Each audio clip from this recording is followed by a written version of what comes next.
श्रीरंगपुर नाम के शहर में लखन और सरिता नाम का एक जोड़ा रहता था।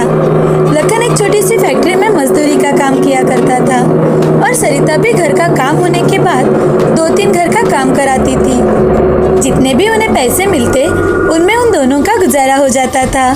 एक दिन लखन को गांव से किसी का फोन आता है और उसे पता चलता है कि उसके माँ पिताजी की तबीयत बहुत खराब है, वो अब चल फिर भी नहीं सकते।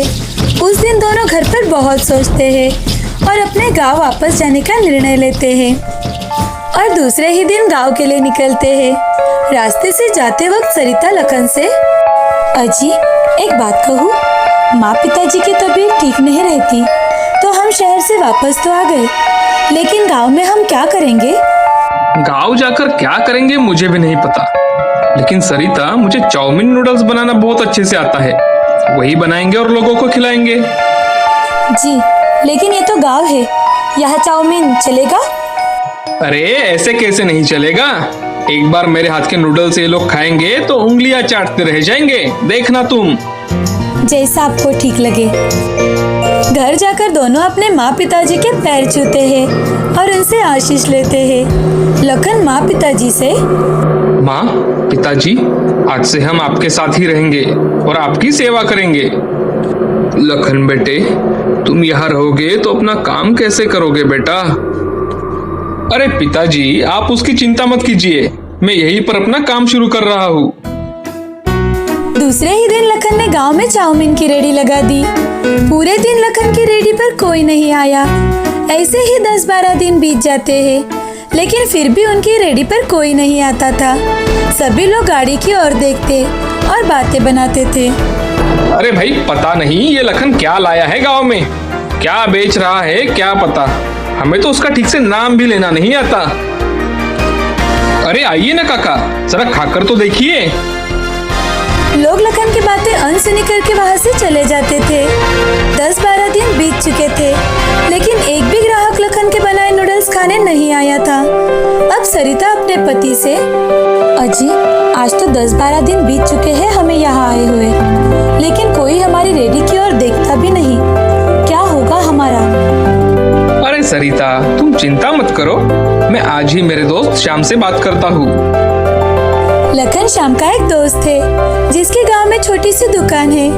लखन को लगता है शायद श्याम उसकी कोई मदद कर दे, इसीलिए लखन श्याम से मिलने के लिए रात के समय उसके दुकान पर जाता है और श्याम से, अरे श्याम यहाँ कैसे लोग हैं भाई जो मेरी रेडी को देखते तो है लेकिन आता कोई नहीं और बातें बनाते हुए वहाँ से चले जाते हैं।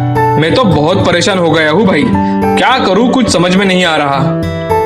लखन देखो ये गांव है, यहाँ लोग सोच विचार करके ही कुछ खरीदते हैं और लोगों को पता ही नहीं कि आखिर ये चाउमीन होता क्या है, तो वो तुम्हारी गाड़ी पर कैसे आएंगे बताओ? तुम्हें लोगों को पहले टेस्ट करवाना पड़ेगा, यही तुम्हारी परीक्षा होगी। अब लखन को समझ आ चुका था कि आखिर लोग उसकी रेडी पर क्यों नहीं आ रहे थे। लखन घर वापस आ जाता है और अपने पत्नी से, सरिता आज मैं शाम से मिलने गया था, उसने मुझे बताया कि हमारे ठेले पर लोग क्यों नहीं आते। अच्छा तो अब आपने क्या सोचा है? सरिता अब पहले हम लोगों को मुफ्त में चाउमीन खिलाएंगे ताकि लोगों को उसके टेस्ट का पता चले। कल से हम 2-3 दिन यही करेंगे। ऐसा कहकर लखन सोने चला जाता है। अब दूसरे दिन सरिता और लखन दोनों मिलकर लोगों को फ्री में चाउमीन खिलाते हैं। लोग भी बड़े मजे लेकर नूडल्स को टेस्ट करते हैं। उनमें से एक आदमी राघव लखन से, अरे वाह वाह वाह, क्या चीज बनाई है भाई तुमने, बड़ा मजा आ गया। आज तक तो देख ही रहे थे कि ये क्या है, आज खाकर समझ आ गया, क्या लाजवाब नूडल्स है ये। उस दिन से लखन को तो जैसे लॉटरी लग गई थी, उसे बड़ा मुनाफा होने लगा था। लोग उसके हाथ के नूडल्स खाने के लिए भीड़ करने लगे थे, लेकिन अब इस बात का लखन को घमंड आने लगा था। वो अब लोगों से बदतमीजी से बातें करने लगा था और तो और उसने नूडल्स के दाम भी बढ़ा दिए थे। एक दिन एक ग्राहक लखन से, अरे लखन तूने अचानक से ये नूडल्स के दाम क्यों बढ़ा दिए भाई? अरे ओ काका, तुम्हें नूडल्स खाने हैं तो खाओ, नहीं तो चले जाओ यहाँ से, मेरे अलावा कौन है तुम्हें नूडल्स खिलाने वाला?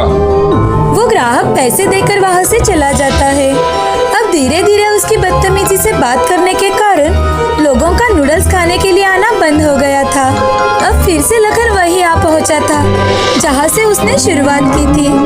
उसकी गाड़ी पर अब गिने चुने लोग ही आते थे। लखन को अब उसकी गलती का एहसास हो चुका था। लखन खुद से, हे भगवान, ये सब मेरे बुरे बर्ताव की वजह से हुआ है। मैं आज से मेरे ग्राहकों के साथ अच्छे से पेश आऊंगा। अब उसे समझ में आ चुका था कि आखिर उसने क्या गलती की है। अब उसने फिर से अपने नूडल्स के दाम पहले जैसे कर दिए और लोगों से बड़े प्यार से बातें करने लगा, जिस कारण उसका नूडल्स का धंधा फिर से जोरों से चल पड़ा और सभी गांव वाले भी खुश थे।